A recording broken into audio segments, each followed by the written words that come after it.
Good morning, boneheads. Hey, everybody, how's it going? Good morning. Good morning, MOURNING. As always, hello. Hello. Long morning in pain. Jesus, right up. Hey, what happened to you? Fuck. You don't have to talk about it. You don't have to, like, air your trauma here, but fuck. I'm sorry. I hope everybody else is doing well. Shit. Oh my god. Well, I hope also that just by streaming we can make your morning a little bit better, you know? Christ. Oh my god. I love you guys. Fucking love you, boneheads. Can I just have a moment of sentimentality to really say, like, genuinely, I swear to God, I'm not blowing smoke up your ass. I mean it. You guys are incredible. You all are so fucking awesome. I love you guys so goddamn much. You have no idea. You have no fucking idea. Like, life is life. Shit happens. And there's been some shit happening.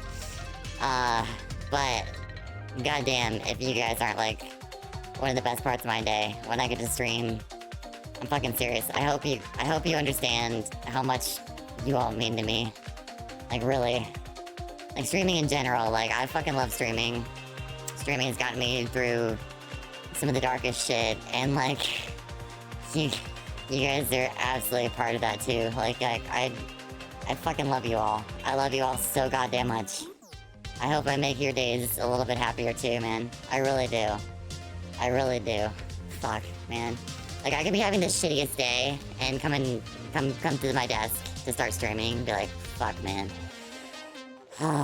It's been rough. It's been rough. And then I start streaming and I'm like, problems, what the fuck are those? I have the boneheads.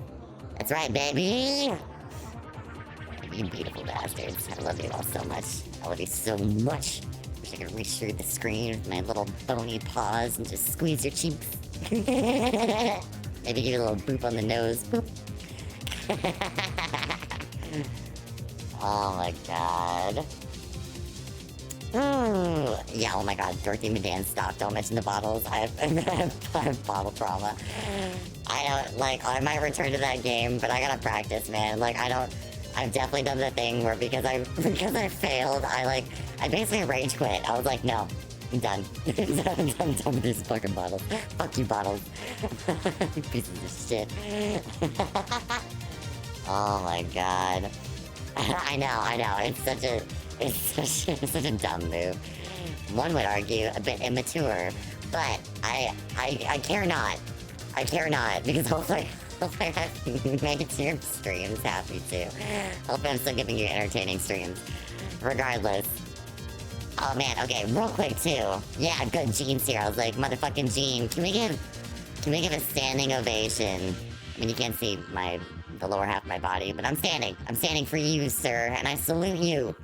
I salute you for mentioning Jumanji last stream. You beautiful, boneheady bastard. I love you. Thank you. Oh, you were the key to all of it. You were the key to the whole stream, man.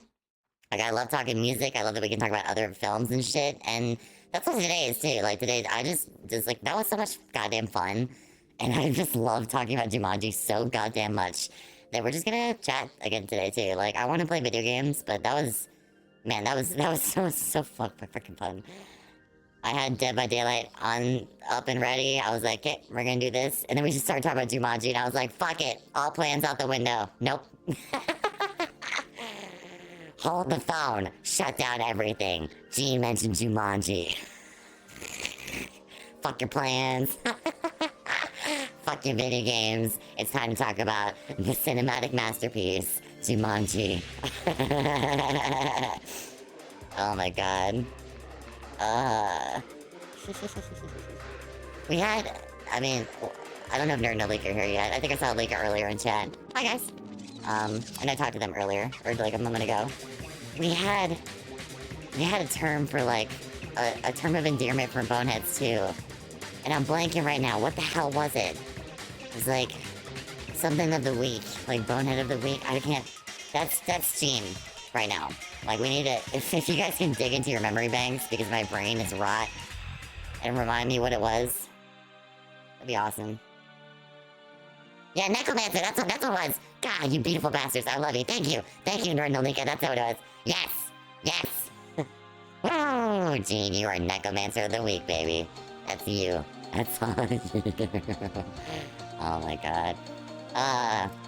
Also, officially, again, like I've said hi to them offline and in my personal DMs, but just hello, Nerd and Alika. You both are amazing. You're also wonderful people who check in on me and make sure I'm okay. And I appreciate you. I appreciate you so much. Chat, give all the love to Nerd and Alika, man. They fucking rule. Oh, Alika, shit! Did you do your first stream? Did you do your first stream yet? Was that yesterday? Or was that today? When's that happening?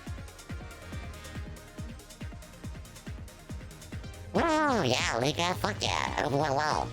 I hope it was great.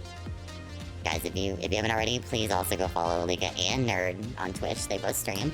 Alika had her stream premiere yesterday. Fuck yeah, dude. That's awesome. That rules.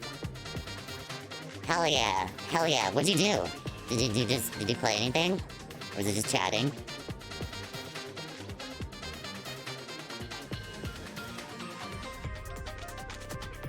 We gotta make like a little, we need to make a little Necromancer of the Week emote here.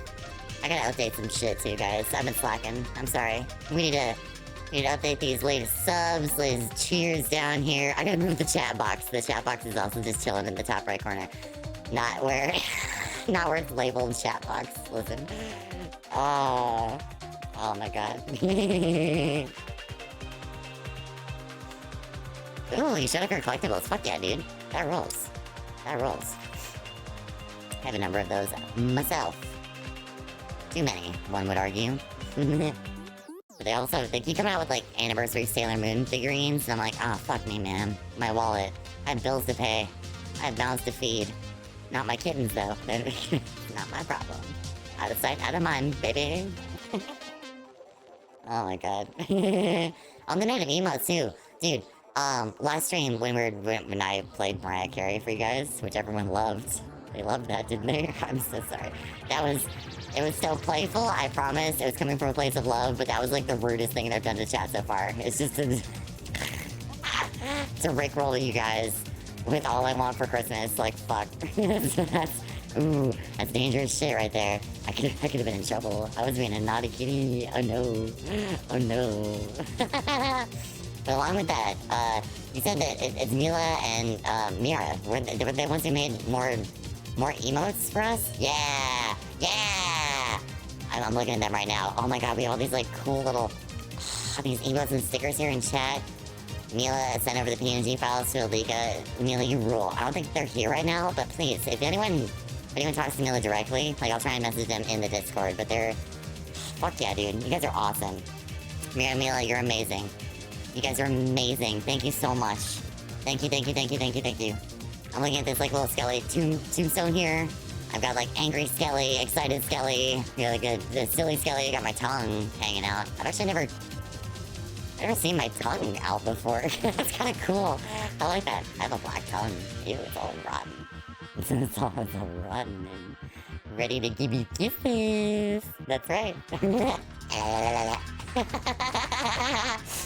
Oh yeah, the M&M crew. Shit. M&M crew making those emotes. Yeah, if you aren't in the Discord already, I'm sure you guys are, but hop on over there. Use some of these emotes. I'm gonna drop some right now. Fuck it. Do you know what I love? Okay. All these Skelly emotes are fucking amazing. The praise on Skelly. Sorry. I love this. This makes me so happy. Where the fuck is the one from Jumanji? Someone made that yesterday. The fuck was it? Or Monday. I don't know what day it is. I don't know where I am. Who am I? What year is it? Jesus Christ. Means fan art. There it is. I know how my Discord works. Yes! Yes! Oh! Mer, this is you too. You made the Jumanji one work. You turned me into Alan. Jungleman Alan. I'm holding goddamn Jumanji in my hands. Fucking awesome. Fucking rules. Rules so hard. I love this. I'm gonna be laughing about this for the whole day. Goddamn. Also, Sunger, I fucking love you, man. I love that you always have the best memes, dude. I love this one where you put Skeleton explaining the whole Jumanji movie, and everyone's like, what the fuck are you talking about? What the fuck are you saying? Oh my god, it's so good. It's so good. Also, listen, I know it's protocol to not call out lurkers. I'm not doing this to out anyone. I'm just doing it because I care and I love them. And Corby Knight, same with you, dude. You've been posting a lot on the Discord also. I really appreciate you, man. I really appreciate you. Hope you're having a good day. Hope you're enjoying yourself. Also, Tokazuki, I'm so glad that you enjoyed Jumanji also, and that I can make you happy. I mean, there are a couple people like Tokazuki and Jen were saying like they fucking love Jumanji too, so it made them happy to revisit their childhood memories and talk about a beloved cinematic favorite of theirs. God, I fucking love that movie so much. I did go in, I went and watched like all the clips that I usually watch after the stream. They're just so good. I watched Alan getting sucked into the board again. I watched the stampede scene. I watched the end of the movie. Where Van Pelt comes around the corner. Man, that hits me like on a deep level. You don't even know the layers there. Like, it really, oof, that's a hard hitter, man. So, yeah. Oh, sorry, yeah, Dork TV Dan, I'm sorry. I torched you with the carry. Oh my god. Oh, shit, Sunger's been in the animated emote. In the memes and fan art. Oh, shit, Sunger, there you go. Snap it down with joy. Actually, I should be, like, laughing in that one, right? Like, I'm up to no good. Oh my god. And that's when you boneheads join me in my hellish crusade. Like, yes. Arise, minions. Arise, chicken. Oh my god. Oh my god. Jesus Christ. Oh man. I'm trying to think of any other like announcements really. The biggest things are like I'm trying to get back to that Monday, Wednesday, Friday schedule. And then I'm past some shit in my personal life. It's all good. It's all good.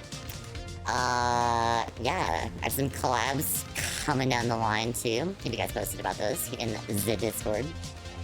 I really had a lot of fun working with like Anarchy. That was fun. I really want to do another one with her. That Monster Prom? Was it Monster Prom? Yeah, I think it was the name of the game. It was a lot of fun. It was a lot of fun. Dude, Sunger, you do. You make us smile with your silly brain. We all have silly brains here. I barely have a brain, bro. It's holding on by a thread. Goodness. Yeah, Corby Knight, hi! Again, I'm sorry, like, listen, I didn't want to out you. That's like bad Twitch protocol to out people who are lurking. But I'm genuinely not being like, hey, you should chat. I was just like, hi, I appreciate you. I really do. Like, I sincerely appreciate you, man. Like, you're pretty active in the Discord also. I just wanna, sorry, I'm feeling a lot of love for the boneheads today. Feeling a lot of emotions right now, okay? Listen. Oh shit, dude, also, congrats on passing your midterms. That rules. Dude, midterms are hard. Oh, thank you, Lord Pegasus. Thank you. Thank you for the bits. You guys are awesome. Thank you so much. Thank you. I will also adjust that format for the fonts so it's not like extending past the screen. Your name's just so long. And mighty. It's strong but effeminate. Dude, yeah, you should be damn proud of yourself, Corby Knight. Dan, can we get some, like, applause in chat for Corby Knight, some emotes and some hype? Hype him up, man. Deserve that. Fuck, man, I've dealt with midterms or exams for years, but I remember. The long nights at the library, staying up, drinking as many energy drinks as possible, trying not to cry. Like, man, it's like, you should be damn proud of yourself. Shit's tough. Especially depending on, like, where you live. I don't know if you're stateside or not, but, like, man, some of those exams are brutal.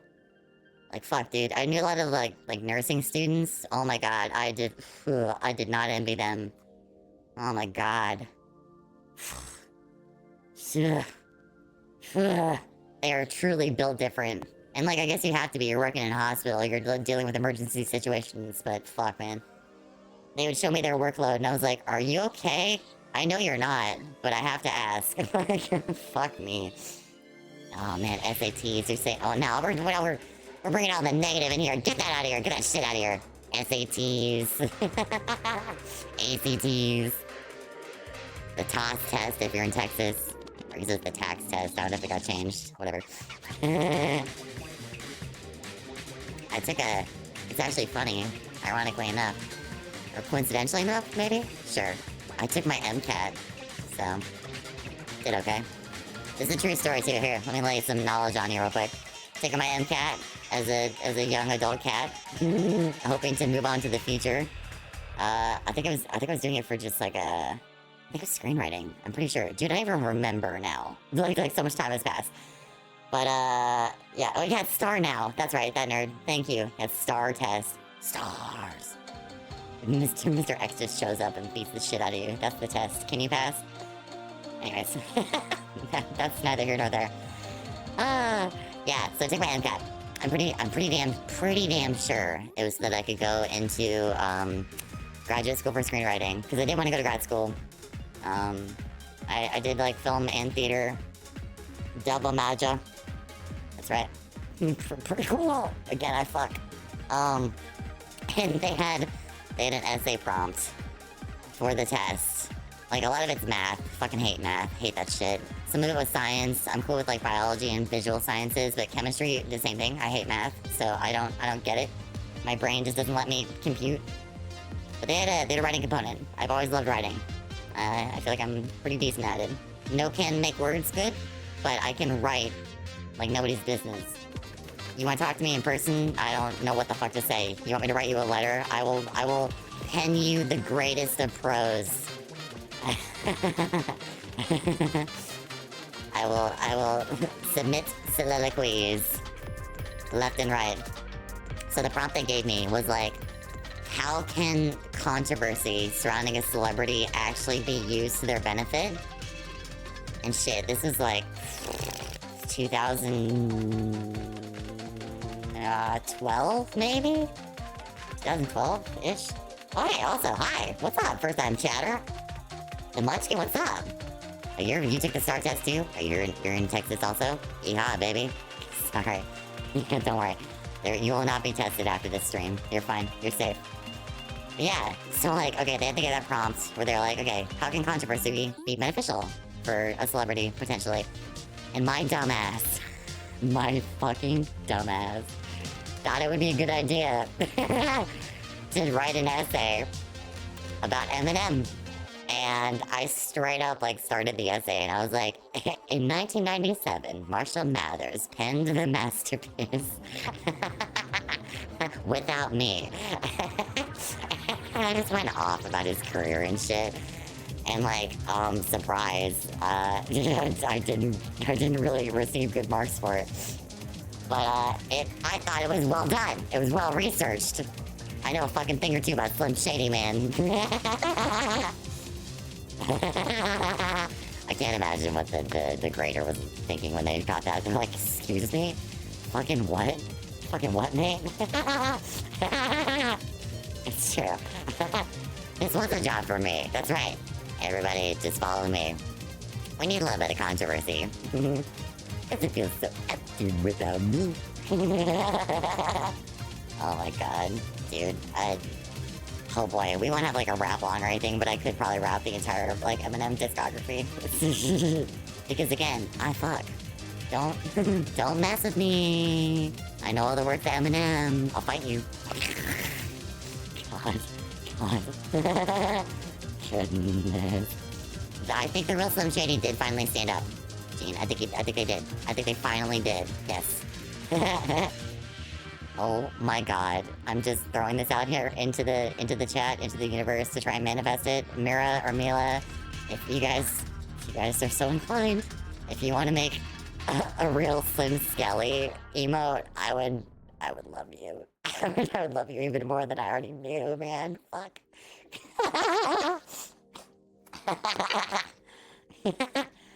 I'm a rap god, yeah. Here's me doing rap god. It's like, I'm beginning to feel like a rap god. And then you get to like, that one part, it's like,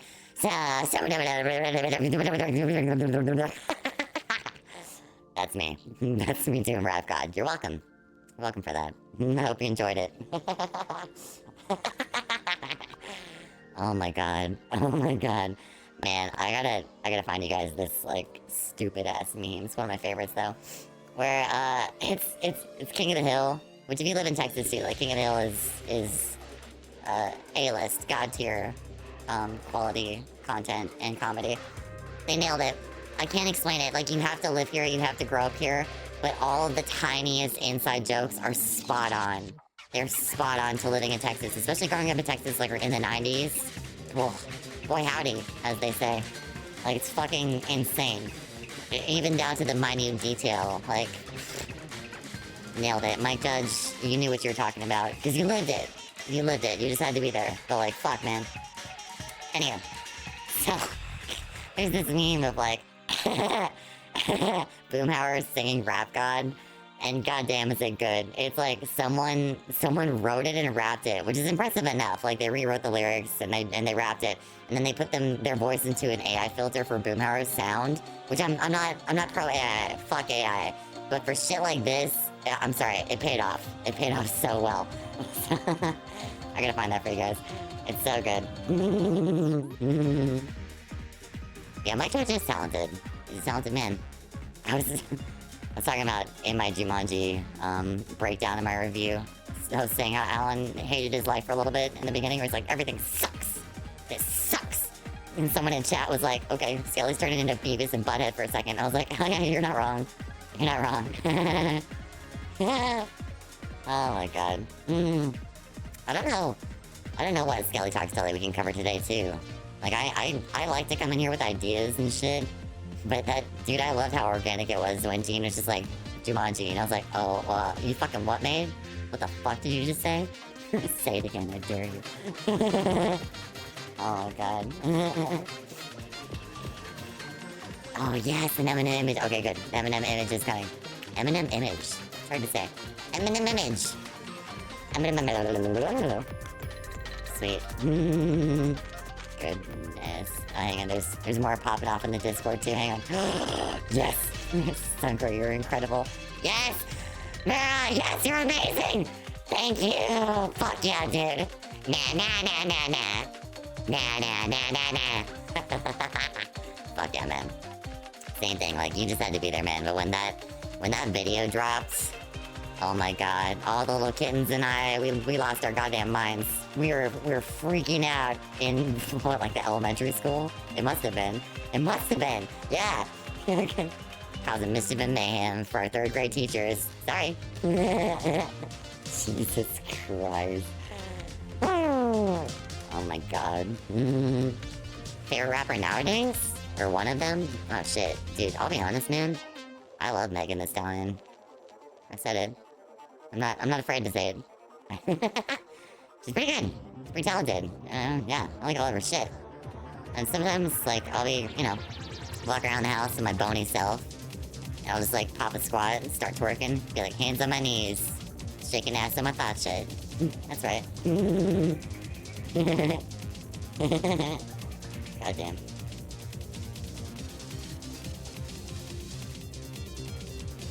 Oh man, I'm gonna go on a limb and assume everyone in chat is of age too, so fuck it. We were talking about some music last time, and I love remixes or mashups. They're so good. You can hear me slamming the keyboard here. Hang on. It's important research. This is for science, damn it.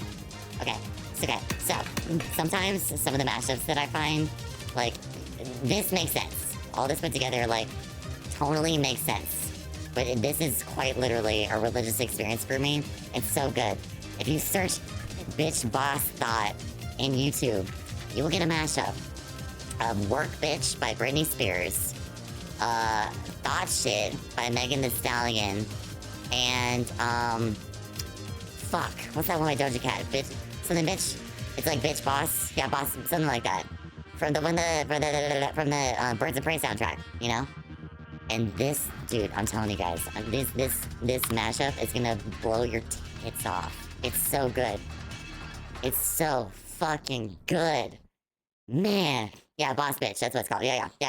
So it's Boss Bitch by Doja Cat, Work Bitch by Britney Spears, and Thought Shit by Megan Thee Stallion. Blended together seamlessly. seamlessly. Blue Phoenix, the person who edited this, oh my god. It's so good. God damn, it gets me so hyped. If you don't feel like the baddest bitch after listening to this, I don't know what's wrong with you. Like, you will feel like you can take over the world. You will feel like the sexiest motherfucker on the planet. Like, eat it. Eat that shit. That's right. Woo! Oh my god. Okay, now, one other one real quick since we're talking about music. This is another one of my favorite, favorite mashups. This one, you know, like when you find some mashups where, like, it doesn't make sense. These two songs should not go together as well as they do. They should not be blended in harmony as seamlessly as they are. This is one of those. This is one of those. When I mention to people, they go, I'm fucking sorry, what the fuck are you talking about? And I'm like, trust me. Trust me. It's so good. It is an earworm. It's an eargasm, if I may. This is the heaviest of eargasms. I'm sorry. I'm sorry to give you guys an eargasm here. I hope you enjoy it. And sorry, not sorry, actually. So, there's a song by a band called Prodigy. It's called Smack My Bitch Up. And if you know anything about rave music, or hype music like that, like techno-adjacent music, it's pretty popular. It's a good one for a while. I mean, it still is. It still goes hard. But, like, it took the world by storm for a bit. Smack my bitch up. Ow! Yep. Dude, classic. Classic. That's right. So, hear me out. Take that and that sound. And some genius. Some beautiful, beautiful bastard. Mash that together with Orinoco Flow by Enya. Motherfucking Enya. And I'm telling you, this is what heaven sounds like. This is when angels hear this, they weep. And the clouds part. It's so good. Oh, I'm gonna listen to it after this stream too. Like, fuck, man. Same thing, it's gonna get you so hyped. You're gonna feel like you're riding on the back of a motorcycle fighting like Agent Smiths. You're gonna feel so good. Oh, goddamn. Woo! God, they're great.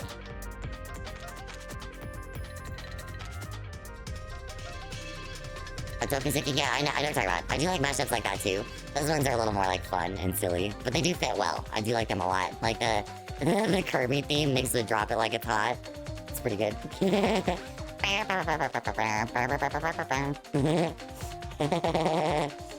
Oh my god. I'm sorry, yeah. Like, trust me, you guys have to listen. The song is officially called Smack My Bitch Up the Orinoco Flow. You have to listen to it. Like, if I'm like a Jehovah's Witness for this song. I'm like, have you heard the good word of Smack My Bitch Up the Orinoco Flow? Have you heard it? Oh my god. So the first one, I don't know. The first one, Alika, that I sent in the chat was Bitch Boss Thought. Bitch Boss Thought. Let's be very clear. In that order. Bitch Boss Thought. I'm clapping to it. The second one, again, is Smack Thine Bitch Up Yonder Orinoco Floweth. So fucking good. Yeah, we should drop that in the Discord. I don't know what I was thinking. Yeah, we should definitely drop that in the Discord for just like general shit. I don't know what. No, my god, stop! I just opened the Discord notes. I just saw the meme you made of you throwing me shit, man. That's fucking funny. Whoa, playing me upon you. Oh my god, it's fucking funny. That's fucking funny, man. Oh, I'm dying. That's fucking funny. Oh my god, that's great. Yes.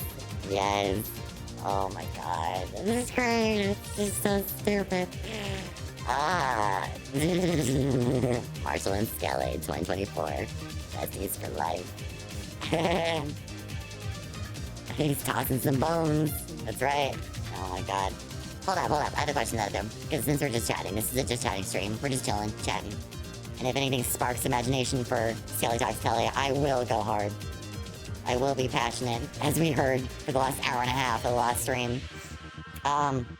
Gene, what was the controversy with Prodigy and the lyrics? It's like, was it literally just smack my bitch up like this? This is abusive? This is domestic violence? It's true. It's true. But also, isn't that, here's the thing. Is that not, I always thought that was like a reference to drug use, right? It's like, there's a System of a Down song. God, I'm so cool. I'm so fucking cool. There's a System of a Down song called Prison Song. And in it they go, well, I get my crack, my smack, my bitch right here in Hollywood. And that's drugs, baby. That has nothing to do with beautiful women. So is that not what they're saying in Prodigy too? I always thought it was like, you know, they're like getting high. I thought I condone that. I'm just trying to, I'm speaking from an analytical standpoint here.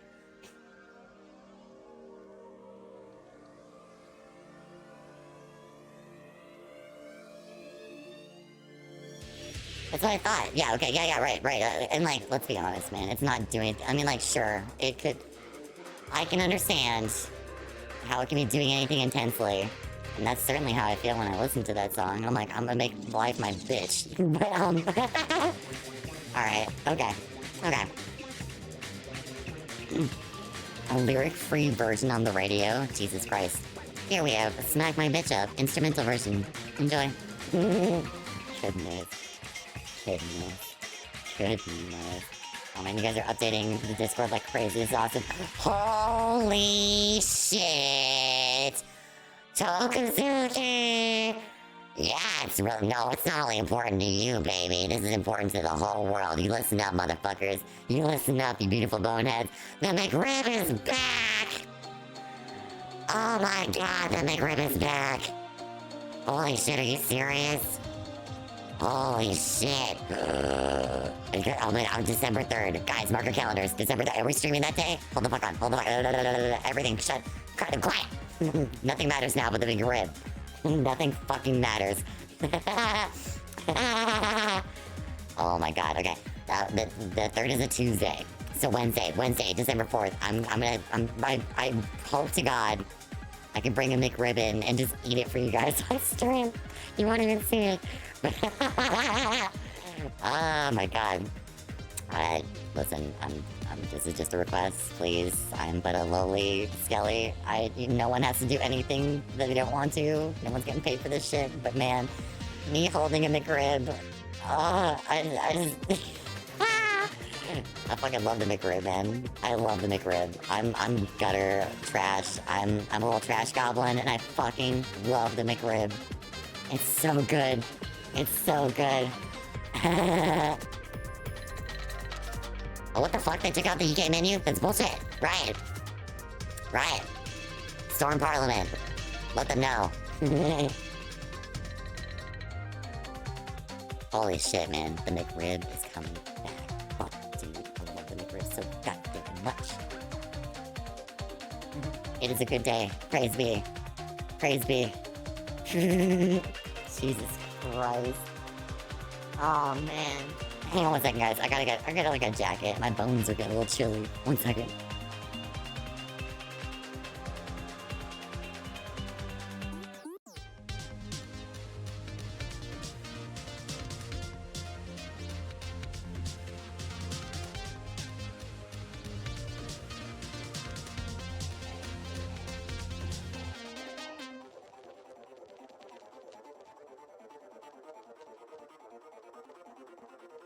Alright, I'm back. I'm back in toasty now. A little jacket. A little Skelly jacket. Being cozy. I had one jacket on earlier and it was making a bunch of noise. A bunch of like jingles and jangles on it. It's not working. This is fine though. Okay. Yeah, they don't have a quarter pounder in Europe. They call it a Royale with cheese. That's right. Oh, you have it in England? Okay, cool. Again, is it called the quarter pounder? Like, do people get confused or mad about it? Like, not in my metric system. Goodness. Right. That's what I'm saying. Makes no goddamn sense. No goddamn sense. Oh my god. Yes. You guys are out there. Oh my god. Yes, Skelly McRib. I have provided the rib. Thank you, Tokazuki. Thank you for bringing the rib to the table. That's great. Oh my fucking god. You're awesome. That's great. Fuck's sake, dude. This is incredible. What a great day. What a good day it is, guys. Alright, let's get fucking down to business though. Let's be serious. Not that the McRib wasn't the most serious thing that I will discuss today.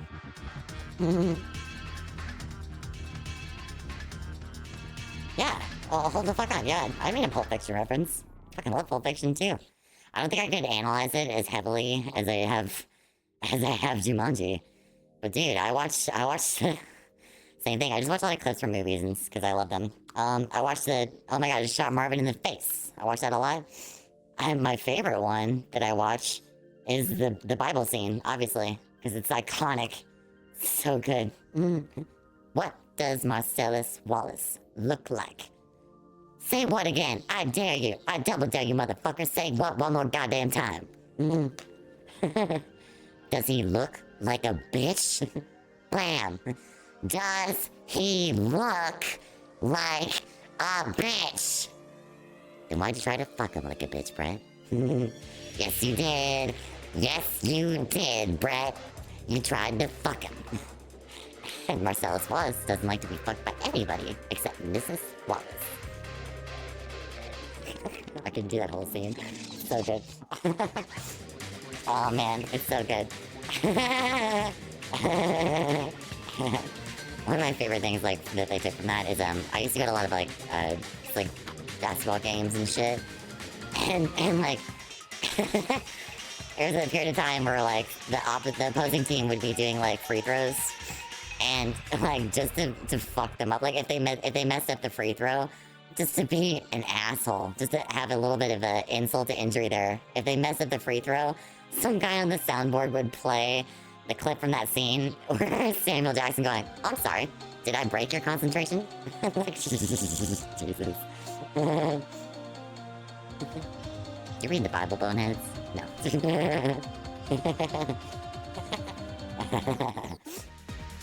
Oh man. Yeah, I watched Pulp Fiction. It's pretty great. Dude, I was obsessed with Kill Bill. The first Kill Bill for a while. Oh man, that was a good one. That's some good shit right there too. Wah, wah. Yeah. Yup, the fight with Black Mamba and Go-Go. This is the one I watch all the time too. And really all her fight sequences are great. I love the fight with her and Oranishi in the snow-laden garden. It could have gone on a little bit longer though, I'll be honest. Like they set it up so well and the tension build is fantastic. With Misunderstood is the song that's playing there too. Yeah. I thought it ended kinda quickly, I will say. But yeah, it's fucking great. I desperately wanted like that outfit that she wears, the Black Mamba like yellow jumpsuit, a la Bruce Lee, and then a samurai sword. Dude, unfortunately, I have some regrets here. I have a sad admission to make. I was a bit of a mall ninja for a while. That's right. I'd roll up to some weaponry store and be like, "I wish to purchase your finest accuments. One samurai sword, please."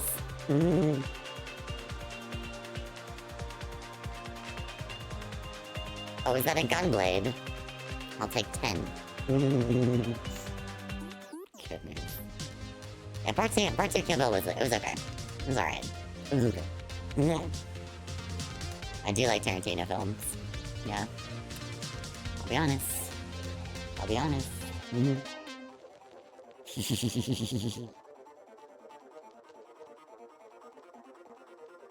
Sorry, there's a cat next to me. Hello. Hi, little one. Say hello to the boneheads. They're very excited. Oh, what's up? Chameleon, how's it going, dude? What's up? Welcome to chat. We're talking about movies here. We're chatting about cinema. Cinematographer. And television. This is a segment we have called Skelly Talks Telly, where I like to passionately speak about film and whatnot. I think of like other favorite movies that I have, dude. As far as like childhood movies, like we were just talking about Jumanji last stream, so I did that breakdown. It was phenomenal. So I replayed it so many times after stream too, just 'cause I was so happy about it. It made me feel so much joy to connect with you guys over it. Other childhood like favorite films, dude, Can we talk FernGully? When you guys have seen FernGully? I was obsessed with that film as a kid, too. I love FernGully. It was great. I wanted to be a fairy so badly. I wanted to go live in the forest. And, like, I rewatched that again, like, a month ago. Like, not that long ago. Because it was part of my childhood. And I was showing it to someone who remembered it vaguely. We're like, yeah, fuck it, let's watch it. One, that movie doesn't waste any of your goddamn time. There's no waste of time whatsoever. It's like, boom, boom, boom, boom, boom, boom, done. Here's what's happening. It's fucking the genius behind, like, Tim Curry as Hexus, the toxic ooze that represents, like, just pollution in general. I love how he takes over different forms throughout the film too. He's got like this sludge version where he's just like scooping around the giant mechanical tree cutter. I forget what it's called. There's a name for it. I forgot what it was. Yeah, and then he like starts sucking on some of the carbon dioxide and getting stronger and stronger. So then he has his like almost like sexy. Let's be like, can we be honest about that? Like wood, smash. And he has that like.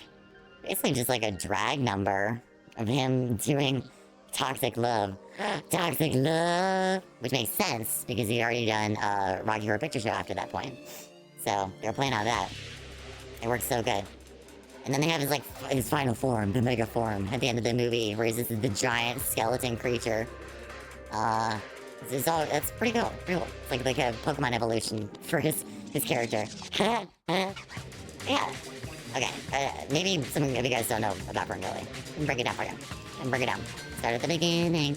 So, first things first. FernGully was a movie that was made in the 90s. It was a cartoon. And it was created to raise awareness for, like, climate change and, like climate activism, like protecting the environment, you know? And this was around the time, too, when, like, people were, like, doing shit like buying zoo books so they could save a leopard in the jungle. Like, we had such high hopes, man, in the 90s. I was like, shit, if I buy this 3 Wolf Moon shirt and 2 copies of zoo books, I can save the rainforest. Mom, I need your credit card. So, I think it was a Don Bluth adjacent film. It might have been Fox. Yeah, I'm not sure. I'll double check. Yeah, hang on. You know, I'm gonna look that up. Because it definitely wasn't Disney. I'll tell you about that real quick, too. There's some controversy behind that. Here. FernGully.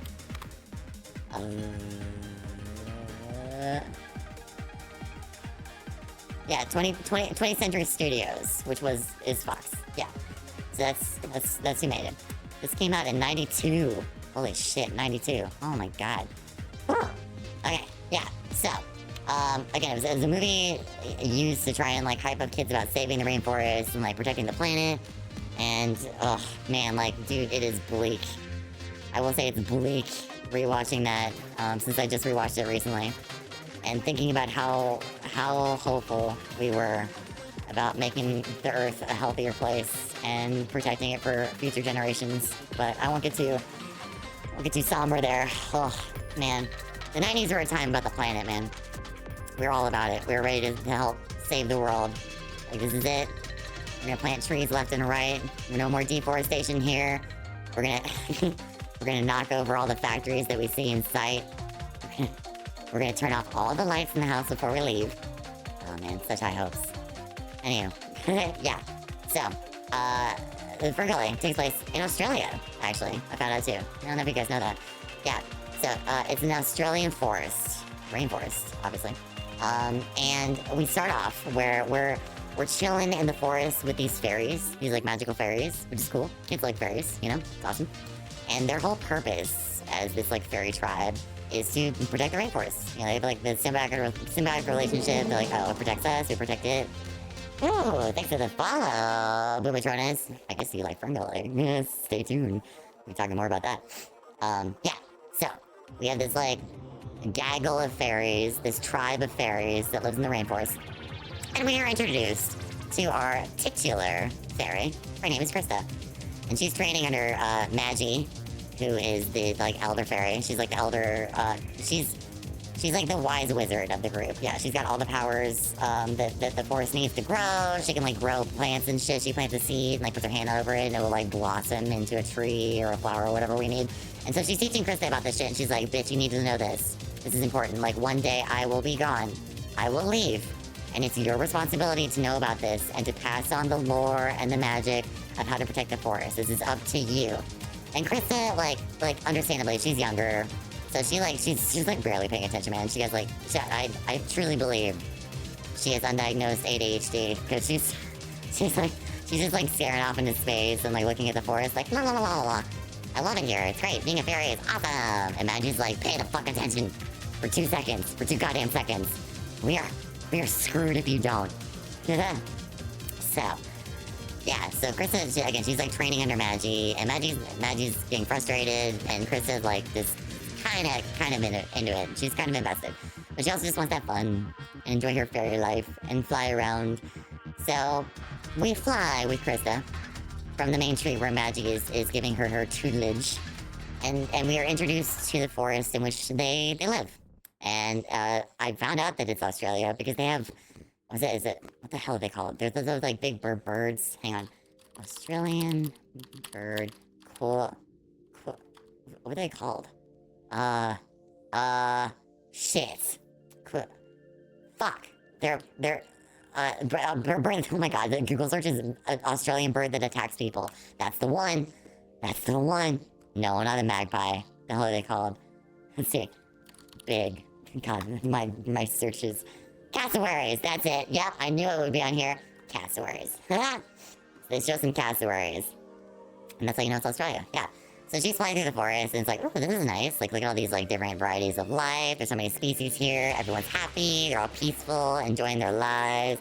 It's a utopia. It's a utopia of fairy life in an Australian rainforest. Everything's good. So, then, like, there's these, like, it's like a biker gang. It's like the Beetle gang. It's these, they're not fairies, really. They're just, like, little dudes. I don't know why. The little dudes who ride on these, like, beetles. Like flying beetles, like stag beetles and shit. And they're like egging Krista on. They're like, hey, like, what's up? Like, hey, basically like, hey girl, without saying it, because it's a kid's movie. Like, hey girl, what's up? Like, you wanna hang out? What's your role with me? And she's like, oh, you, stop it. And then Christian Slater rolls up, playing the iconic role of Pip, the other fairy, who very much is interested in Krista. And like, it seems like she's cool with like flirting and being a little like playful, but she's not into it. Like, she's not looking to lock that down at all. Not at all. So Pip's a little like, I don't know, it seems like he's kind of annoyed. FernGully, yeah, yep. That's him. Fucking Christian Slater. It's so good. Okay. Yeah, so he's trying to lock it down. Chris is like, nah, can't get me. Just playing a little hard to get. And so he's like, you should hang out with me instead of hanging out with Maggie. And she's basically like, oh, like, Maggie's gonna teach me way more than you ever could, bitch. Like, get based. Get wrecked, nerd. So they're just, like, flying through the forest and shit. And Krista, because she's a little adventurer, she's a little, like, free spirit, she decides to fly to the top of the forest level, like, above the canopy. And everyone's like, no, you shouldn't do that. It's dangerous. Like, there's shit up there. Very, like, Little Mermaid style, you know? Like, no one goes above the surface. They'll never come back alive.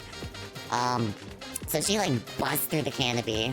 And it's, like, this blinding light takes over the screen for us as well as audience members. And then she sees how vast the world is. It's so much bigger than her tiny little fairy forest. There's so much out there. And she's like enthralled. She's like, she's blown away by it. She's moved deeply. She's feeling a little wistful too. Like, wow, like so much knowledge has just hit my tiny little fairy brain from busting through these trees. But then as she's looking, she sees in the distance some like smoke clouds. There's just a little bit of smoke coming up from a distant like mountaintop. She's like, the fuck? The fuck is that? What's happening here? And as she's looking too, then this eagle comes by and tries to eat her, because that's also the dangers of like leaving the canopy, which is true. Like they probably thought it was like a bug or something. Like, oh sweet, lunch, awesome. So like it like dive bombs her, and she like flies back to safety and into a tree. And Pip like kind of helps and saves her. He like pulls her aside real quick. He whips her aside so that the eagle leaves. And he's like, that was fucking dangerous. Don't do that again. But Krista doesn't mind all that. She doesn't care, because what's more important is that she's seen that there's smoke. There's an impending danger coming to FernGully. So she, like, races back to Maggie. She's like, Maggie, look, go. There's smoke. There's smoke up there. Wait, I don't know if you know. I don't know if you know about the pollution that's coming our way. And also, I keep saying, is it Maggie or Maggie? I thought it was Maggie. Hang on. You gotta help me out. Chat, how do I pronounce that? I think it's Maggie, because it's supposed to be like magic. But, anyhow. Yeah. And Maggie's like, I don't know about that. I think you're seeing things. I think you're fucking crazy. I think you're losing it, you little fairy friend. There hasn't been pollution or anything like that for some time around here. Because there is an epic tale that the fairies share with amongst each other, too, about how Maggie once closed off the demon Hexus into a tree because he was polluting the entire forest. He was gonna, like, take over the world. He was gonna destroy everything. And she was like, no, through the power of friendship and magic, and with all the Planeteers combined, we will imprison you in this giant tree where you will linger dormant forever.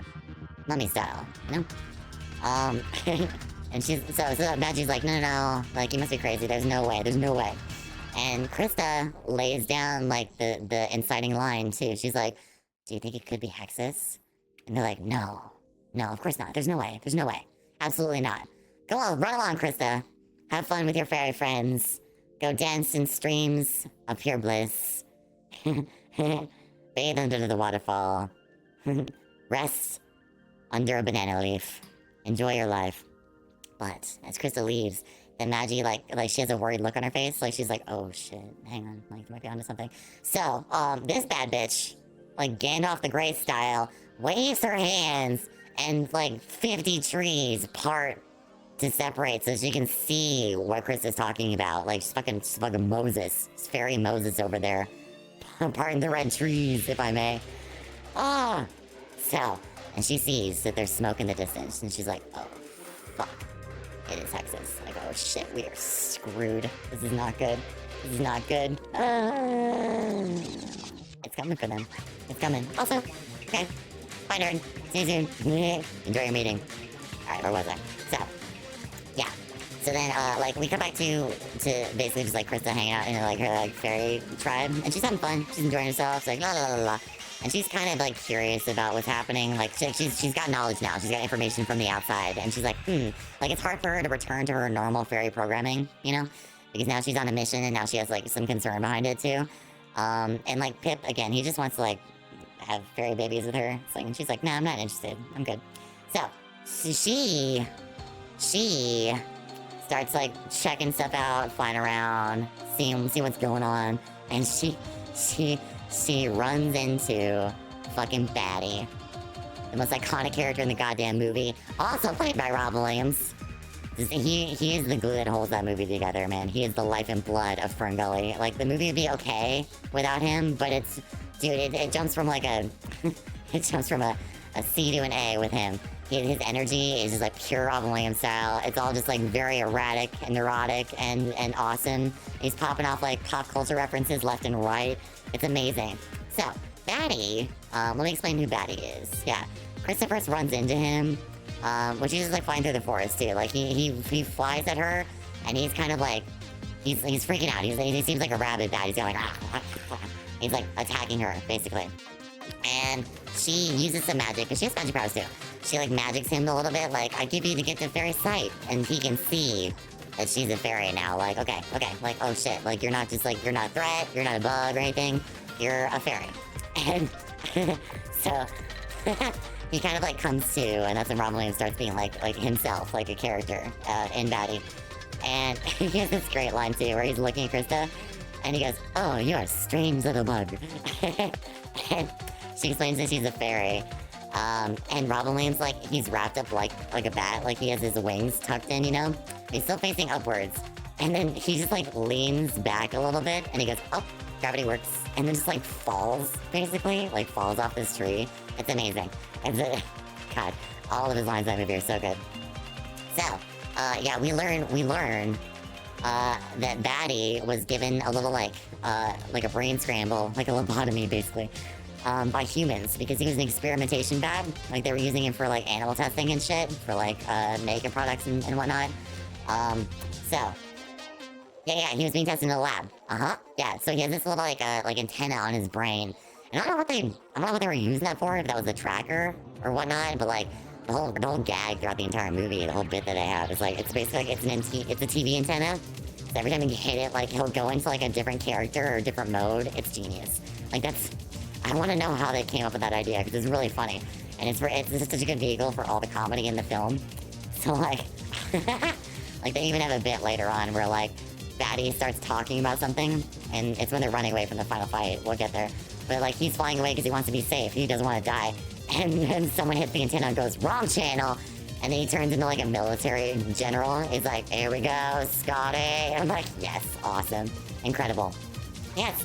So, through the narrative framework of the Batty rap, one of the greatest songs that was gifted to our generation, again, iconic, goth kids everywhere celebrated. They lived truly and do still to this day through the Batty rap, which I know all the words to, and I will not be singing for you here unless I'm asked to do so. We learned again that like, yeah, he was a test. It was a lab rat. He was a lab bat. It was a lab bat. And he got all sorts of fucked up. Like they did horrible things to him. They treated him terribly, and then they just like dumped him in the rainforest. He's all fucked up. He's got a lot of trauma inside of him. He's gonna have to take like he's gonna be an inpatient for a while. He's got a lot of therapy to go through. Batty therapy. Yes. Oh my god, dude, the Batty rap's great. Yo, my name is Batty. The logic is erratic. Potato in a jacket. Toys in the attic. Dude, that song's so good. It's so good.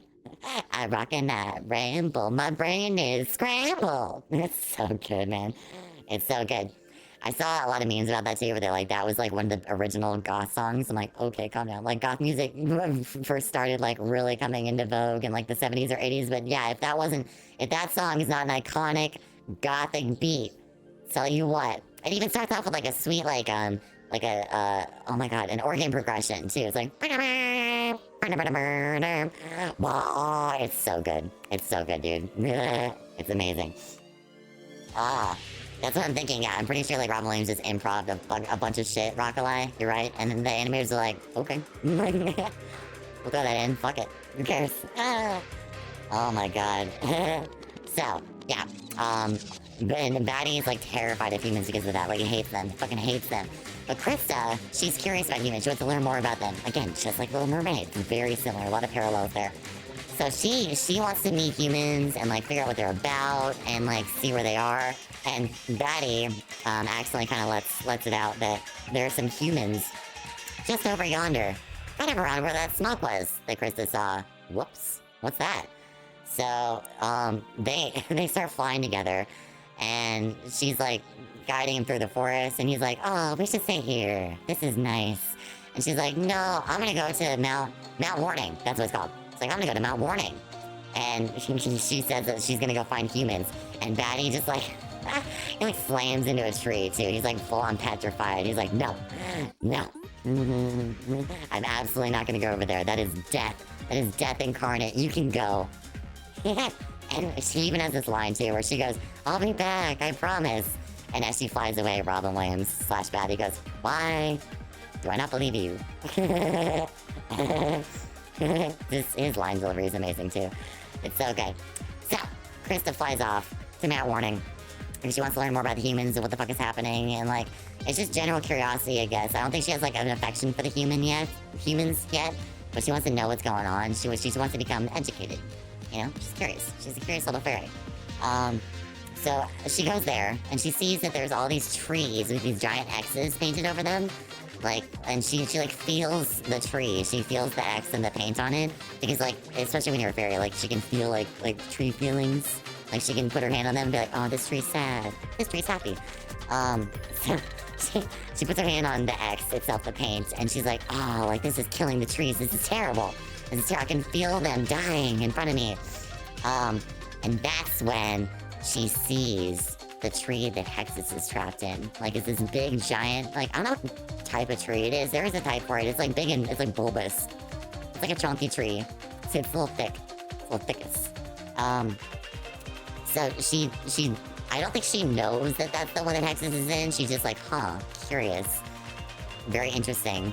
And then right as she's looking at that too, the fucking, oh my god, what's it called? I gotta figure out what the machine's called. Hang on. It has a name. It has a name. Hold on. It's the giant machine that's cutting down trees. One second. FernGully machine tree. No. Tell me what it's called. Tell me what it's called. Leveler! That's what it was. It's a leveler. Yeah, which isn't even a name for it. I thought I had a fun name. It's just a leveler. God, I'm smart. I am a genius. So the leveler rolls up and starts like chopping down the trees, and Krista is mortified. She's mortified seeing all these trees getting chopped down. Like, she's basically watching murder right in front of her. They're murdering all of her tree friends. And she's like, oh no, what the fuck? Who would do this? Who would do such a sick thing?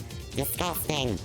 And one of the humans who is like painting the X's on the trees, like, I'll back up a little bit. She saw him earlier. His name's Zach. And he's like stereotypical 90s heartthrob guy from like LA, I'm pretty sure. Because they call him a city boy. And he seems kind of like a surfer bro a little bit, you know? He's got like the long blonde hair. It's like, you know, like Boy Meets World style, where or Will Friedle would like push his hair back and it would fall back into place. One of those, like the 90s boy cut. You know what I'm talking about, you know. Anyways, so yeah, hi! We miss you. Hope you're doing well. We're talking about FernGully. I'm like a quarter of the way through the movie, maybe a third. It's not very long. It's okay. But we're doing more Skelly Talk Telly today, so it's been fun. Here we go. I hope you enjoy FernGully also. And if you don't know what I'm talking about, you're about to be very lost for a little bit. Sorry. Yeah. So Krista sees Zach and his job working with not construction, it's like deforestation, basically. I mean, it's a construction site. They're building shit. His job on the construction site is to mark the trees so they can know where to cut, where they can bring the leveler to cut shit down.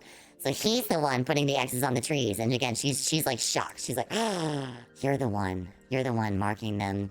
And then later again, she's traumatized because she sees that the trees are getting chopped down by this like machine, which she thinks is a monster. Which I think is kind of awesome and cool for like the framework of the film and like how fairies would think about like human creations and technology that they're not familiar with. So, yeah, she sees Zach, she's fascinated by him, and then like as the leveler's coming, like she gets captured by him. Like he catches her in his hands, like the fuck, because he sees like her little fairy trail. Like every time that they fly as fairies, they leave like a little like a color trail. Hers is blue, which is cool. Very like calm, peaceful color, you know? So he catches her in his hands, and she's like, what the fuck?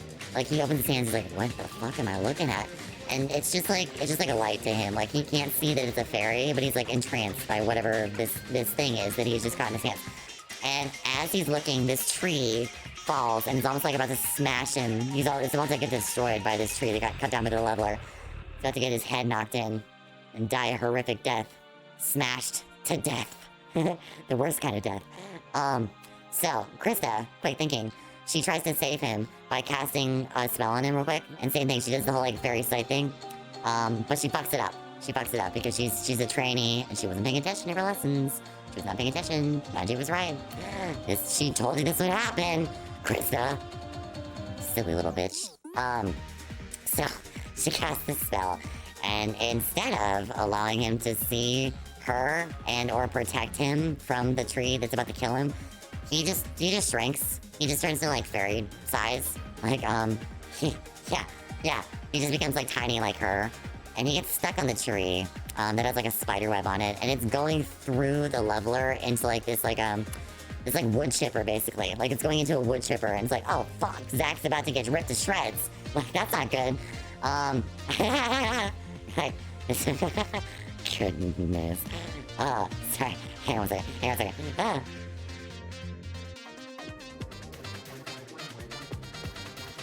Okay, back. Yeah, I had to get a drink. Yeah, strap in. Again, we got the rest of the movie to go through. So, yeah, Zach's about to go through the wood chipper, like fucking Parker style. About to get his whole body chopped to bits. We're about to get some, like, some Zach's fertilizer spit onto the forest floor. Krista saves him finally. Like no. She tries to save him, but she can't because he's stuck on the web. So you think for a moment, like as we zoom in into the wood chipper, like you think, oh shit, this is it. Like Krista and Zach are going down. They're both fucked. This is not good. We have to have a chopped fairy and pretty boy salad table for one. But Batty comes in. He saves the day last minute. You thought that he stayed behind? No, because Batty's a real one. He's there for you. Like he was scared. He didn't want to go interact with the humans for obvious reasons. There's some trauma there. But he was there. He swoops in and he rips them from the spider web and saves them. He's flying away and he's like, oh, I told you it was scary out there. You almost died, but you didn't listen to Batty, your good friend Batty. And he looks down and he sees Krista in one of his hands, or his like claws? Yeah, his little like back claws? Yeah. And he looks in his other claw, which is holding Zach. And he goes, wait, those are shoes. Fairies don't have shoes. Those are human shoes.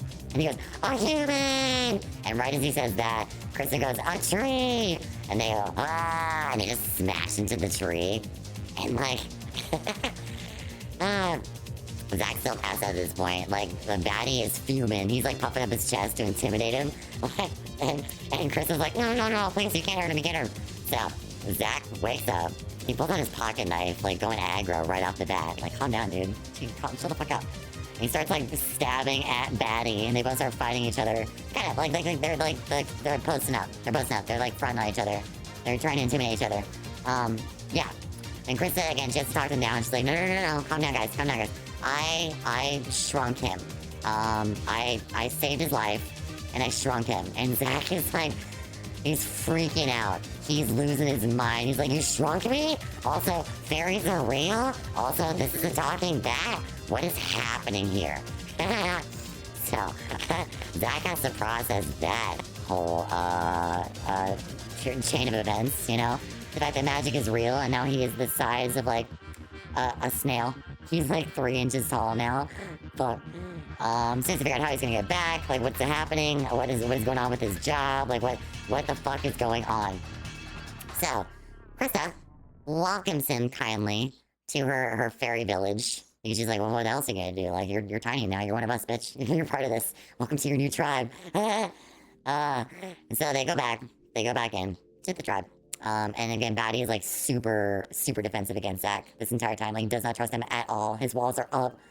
His walls are up against Zach. But Zach is trying to like be friendly. And he meets everybody, and all of everyone in the town is kind of curious, like, oh, human, like, are you a human? And like, they even have a joke about like they didn't think the humans were this small. And they're like, yeah, about that. Listen, about that. So yeah, the fairies are curious, and they're meeting him. And again, it's very like Little Mermaid style. Like if Ariel had brought Eric back to her little grotto and met King Trident and crew, they'd have been like, whoa, my god, this is what a human's like? I had no idea. I thought you guys were just selfish bastards, which I guess you are. But we'll get to that. Generally. So you're tearing down the whole goddamn rainforest for money and power. You're sick. Anyways. So they're doing intros, and this like kangaroo rolls up, and out of its pouch, little Joey kicks out a cassette player. Because that was the sign of the times too. Like Zach was jamming out to a cassette player while he was working. And Zach's like, oh shit, my jams, this rules. Like, oh man, I got my tunes back. This is awesome. And they're all like, the fairies are all curious. They don't know what this is. They don't know what kind of like magic being this is. Is this a monster? Who knows? So, like, Pip also has rolled up at this point, and he hates Zach right off the bat. Because, you know, male competition for Krista. Even though there's like no spark really yet, there is a little bit later. But Pip like senses it right off the bat. He's like, that's my girl, back off. Even though it's not. She doesn't care about you. Doesn't care at all. Like, she's been won over by Zach already. Like, it's alright. You're scurry, Pip. Just back up. Playing second flute over there. Anyways. He's a little pan flute. Trust me. The joke lands. So, they find his cassette player, and he, like, Zach jumps onto the play button, so that starts blasting these tunes and jamming out with other, like, forest creatures, all the fairylings, and they start having, like, a little dance party. It's pretty fun. A little, like, fairy raid and whatnot. It's one of the most fun, like, interludes in the movie. I don't even remember what song it was. It's actually, like, it's a real song, too. Anyway, So that's how he like wins over the fairies too, and they're like, oh, this dude rules. This guy's pretty sick. He's pretty chill. I like him. I guess humans aren't that bad after all. At least this one. He's pretty cool. And again, Pip is like livid. He's fuming watching this entire thing. And so he sees Krista and Zach dancing together, and he's like, I will kill you. I will straight up kill you. I will make sure you don't leave this forest alive, bitch. Your time has come. Ah. Oh, Lord. Yeah. So, there's that whole bit. Zach then, like we kind of, like, continue on with him, like being more integrated into the fairy tribe and, like, them learning more about humans. So, Zach,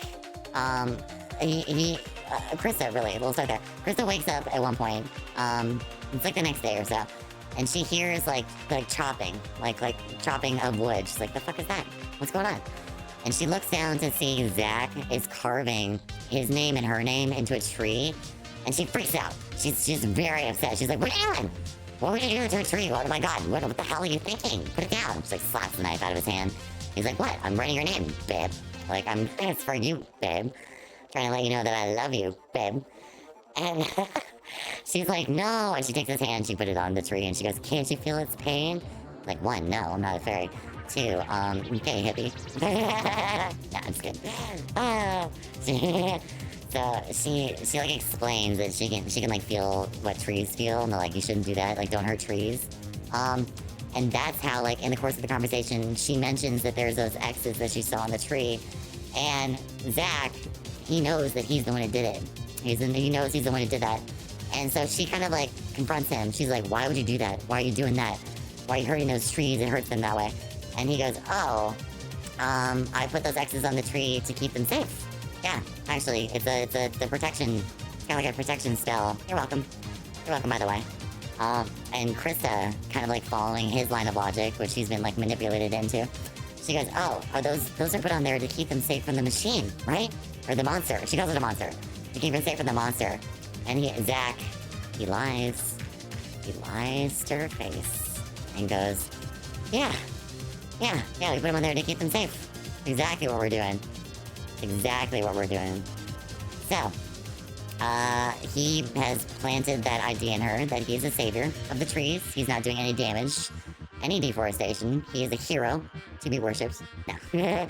He's just basically like he convinces her to trust him, you know? And then they have this like sweet bonding montage where they fly through the forest and she's showing him all these like amazing creatures and how peaceful life is in the forest. And then they have this kind of like romantic moment too, which is very like, it's very whimsical. They dance through like a glowworm cave, basically. Yeah, it's pretty cool. It's actually a cool sequence too. You should watch it. And again, it's very like romantic and cute. And as a kid, a little kitten, I was like, oh, is this what love is? Is this what this is? There's actually a little bit too where Zach has like a match and he lights it up because she's never seen fire before either. And she touches it because she doesn't know what the fuck it is. And she burns herself. But then like her hand glows magic. And he puts his hand up to her hand, very like Tarzan style, you know, if you've seen the Disney Tarzan, the animated movie. And that's just kind of like a symbol of their connection and their love and how they're like, they're bonding as people. They're creating a soul bond. It's great. Oh, Lord. So, yeah, so after that, they're like, okay, like that was wonderful and quite literally magical. I have feelings for you. I have feelings for you. This goes deeper than just a playful little romp. Perhaps we are in love. I don't know. Anyways, so Krista like leaves Zach for a second. She's like, I gotta go talk to Maggie and tell her about what you told me. Like, I gotta pass on this info. This is some hard intel from the front. I gotta go let her know. You stay right here, okay? You stay right the fuck here because you will die in 2 seconds if you leave this leaf. You're a tiny little human now. You can't do it. So Zach's like, okay, bye. Like, and he's all like lover boyed out. He's like, he's all blushing and whatnot. And he turns and he sees that there's like toxic waste going into the river of FernGully. And he's like, oh shit. Fuck.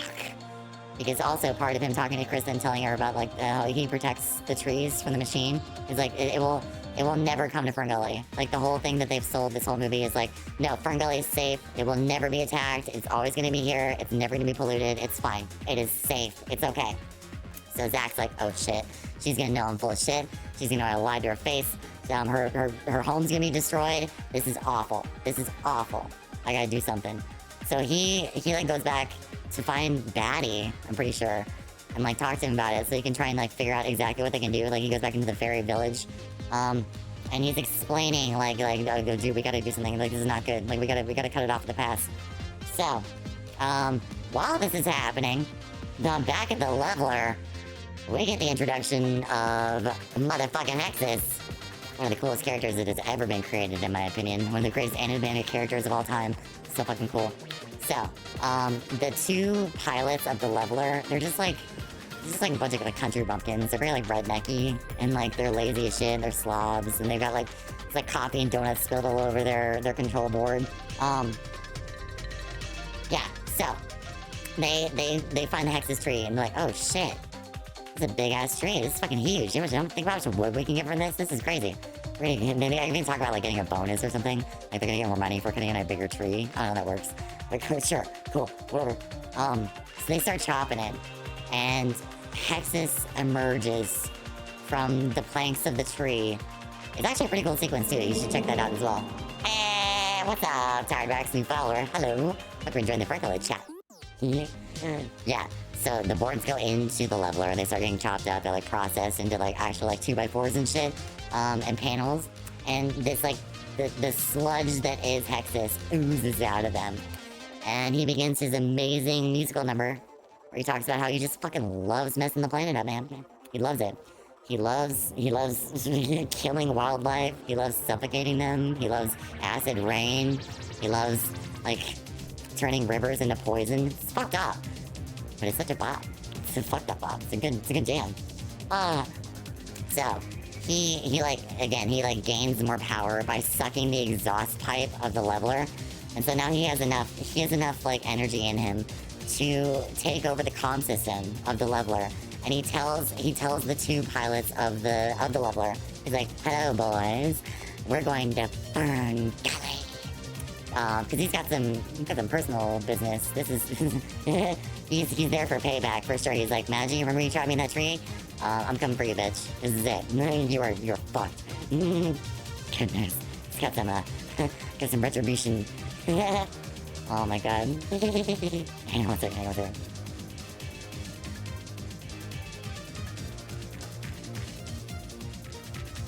Yes, okay, yeah, but Hexus is here for vengeance and revenge. Not even vengeance, he was in the wrong here, but he is here for revenge. He's ready to fuck shit up. He wants to see that Fern get gullied. Let's go. So, yes, while this is happening too, like, Krista, finally, like, she's flying around too, and she sees that there are these trees that have been chopped, that had the X's on them, like, they've already been cut down. Like, she's devastated. She's heartbroken. She goes, what? Like, one, there's dead trees. These are, like, her dead friends. Like, she's seeing a graveyard of tree corpses, petrified, if I may. So, yeah, then she sees that the X's are still in the tree, but they still got chopped. So she's like, oh, Zach lied to me. He's a lying sack of shit.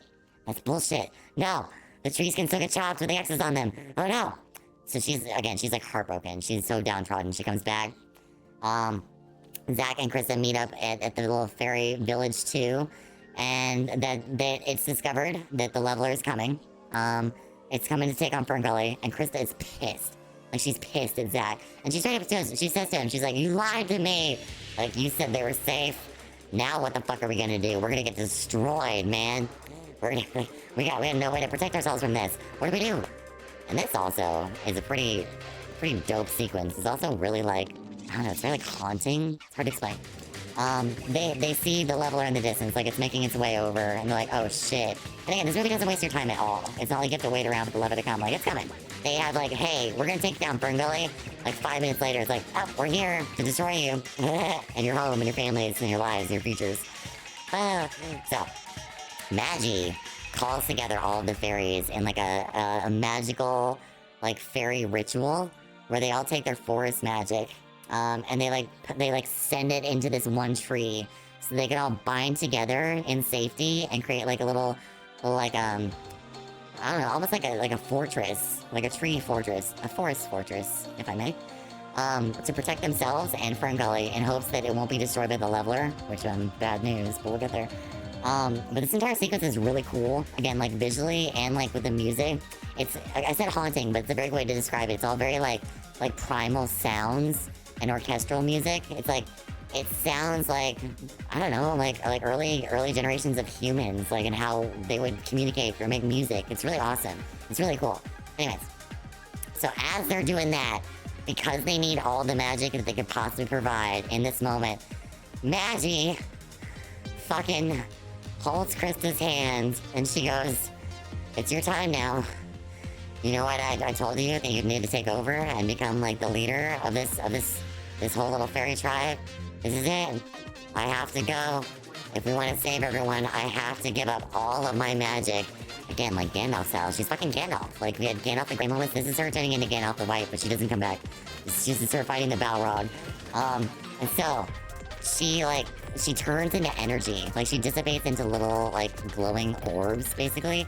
And she has this line, too, where she goes like, "Remember, Krista, I will always be with you." And it's so sweet, too. I get a little worked up, too. I won't cry as much as I did about Jumanji, but, like, get a little verklempt. So it's Krista's turn to step up as the new mage. Like, she's the new mage of the tribe. And the tree slowly closes as Zach is watching from the outside. He's not allowed in. He's a human. No. He does make it in, actually. Last second he makes it in there. And he's watching all of this, like, beautiful fairy magic swirling around them. And again, the leveler's approaching. Hexus is in, like, his final giant form, ready to take down everything. And he starts chopping that tree. He starts chopping that one tree that they just built up and protected and put all the magic layers on. They put all the buffs on it to make sure that they were okay. And so they all start, like, attacking, basically. Like, all the fairies do what they can. Like, the ones that can't fight, most of them are just, like, hiding in the tree with their forest friends, little furry friends. And they start, like, trying to attack it. Like, Zach and Batty are, like, launching at it. They're trying to, like, do air assaults on it. And it's not really doing much. It's not doing much. And then Krista has this genius idea because she's so brave and she's so pure. And it's also like one of those character tropes too, which is like she's the most like innocent one in the group, but because of that, she's the most powerful. She's the one who can stop it all. She can help everybody.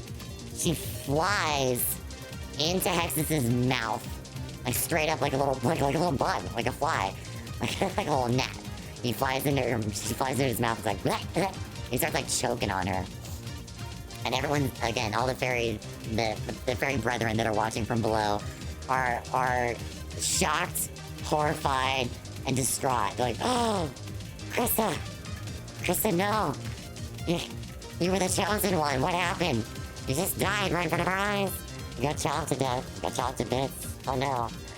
And for but a moment, everyone believes that Hexus is won, that all hope is lost. They're done. Their new mage is destroyed. They got nerfed. They nerfed the healer. This isn't good.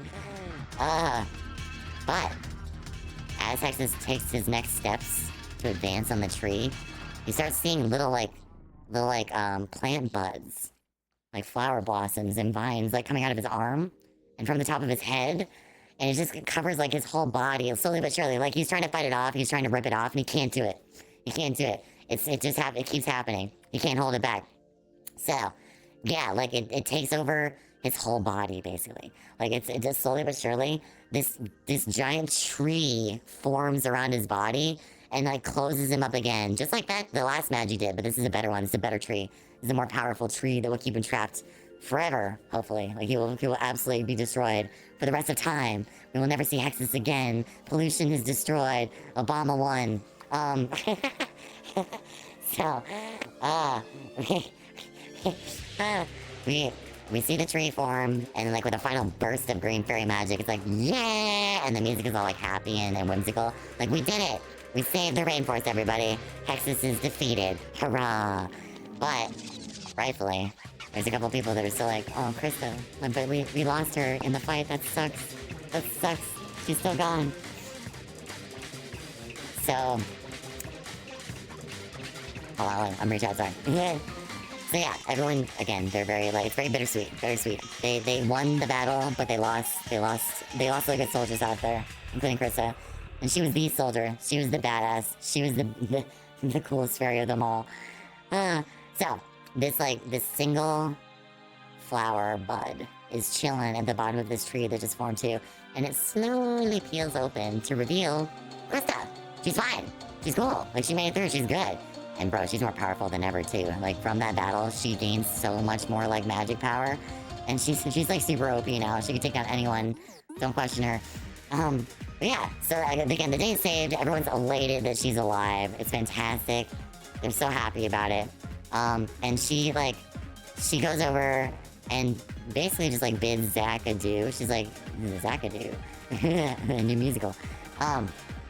She bids Zach adieu because they're from different worlds. They can't live together. This is how Little Mermaid was different.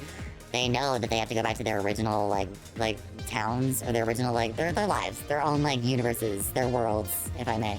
So she returns to their normal size. She's like, bye, that was really fun. Like, you were a great experience. / you were everything. And Zach meets up with the two leveler pilots, and he's like, guys, we got a lot of work to do. We gotta go save the rainforest. We gotta let everybody know about FernGully and what happened here today. We gotta make sure that nobody else tries to pollute the earth. We gotta save the fucking planet. And he waves goodbye to the little fairy friends that he made along the way. And Batty, who just kind of flies away. Because Batty's like, I still don't fuck with humans. I don't fucking give a shit. I don't care about them. I don't care at all about these motherfuckers. And, it's so sad. It's so sad. Like, again, very poignant and really just bleak. Looking back on it now. But as they, walk away, and the screen fades to black, there's a little, title card that comes up. And it's like, this movie was for our children, and our children's children, and our children's children's children. And I'm like, we're fucked. We're so fucked. They tried to help us. They tried to make sure that we could save the planet, and we just didn't listen. We just didn't listen. Goddamn 1% had to have their money. Oh my lord. So yeah, that, my friends. I love that we kind of changed about just FernGully. I don't know how we started on that, but yeah, that was Skelly Talk Silly about FernGully. Hope you enjoyed that, my friends. I hope you enjoyed. I couldn't see in chat who had watched FernGully too. So I don't know if a member of you were just like, I don't know what the fuck you're talking about. I don't know what this movie is. Yeah, Robin Williams was everything in that movie. He was the heart and soul again. Of course he is. It's Robin Williams. He's got all the energy and the hype behind it, all the humor. He's great. He's so good.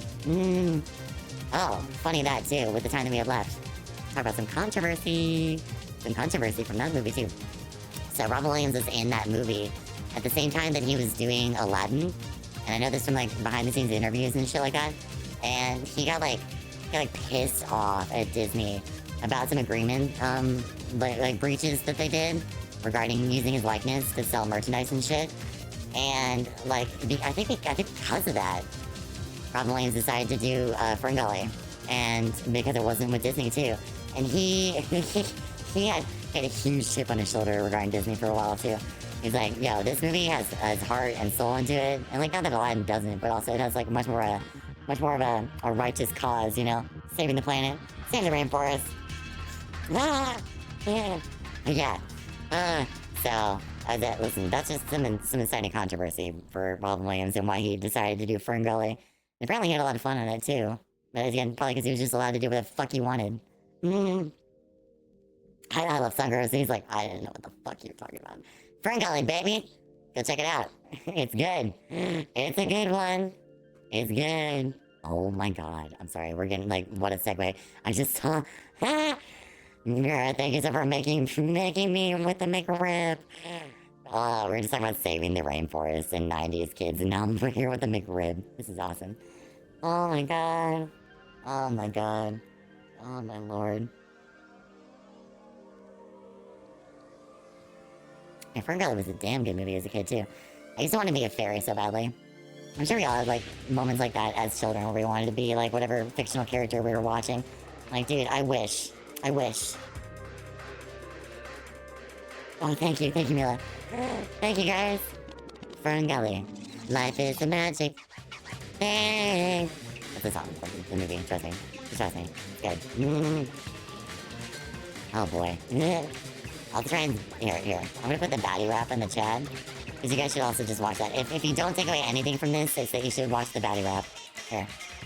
FernGully baddie rap. Baddie rap, baby. Yes. Yes. Oh man, this is the song that raised the generation. Trust me. Here you go. Here you go. Enjoy. Enjoy, my friends. Enjoy. Oh, Lord. I always get so, like, every time I get so passionate about a movie, too, and I'm talking about it, I start, my throat gets sore. Oh. Oh, Lordy. You guys are awesome, you beautiful boneheads. You're great. You're phenomenal. Ooh. Again, yeah, that was FernGully.